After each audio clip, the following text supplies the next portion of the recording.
well, since I had just gone through this exercise of making what I can remember as my first collage ever in Dixie's last class, I had it and I couldn't come up with anything different. It took a lot for me to create a collage. So I used it. I just cut it up and used the same thing again, but it was built with the idea this is what I wanted to be as a teacher, so it's what I want my classroom to be. And the underlying tone, and it's back behind here, is the word passion.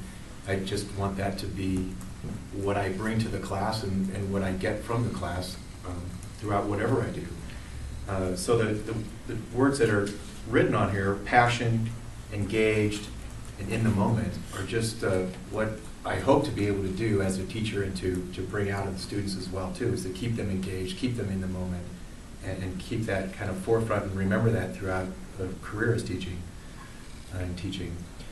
Learning style is, again, remnants of previous class, but I think very important to make sure that both know what learning styles work for me as well as what learning styles work for different students, to be able to map to those, to whatever the activity may be.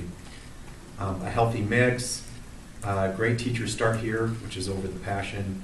And then this is a picture of some math in life, and that's, I mean, I just believe math is life. And so when you're in a textbook and you're teaching equations or solving of equations or whatever, it doesn't really seem like it relates to life. And I think that an important thing that a good teacher has to do is relate those things to life experiences and be sure that that's a constant.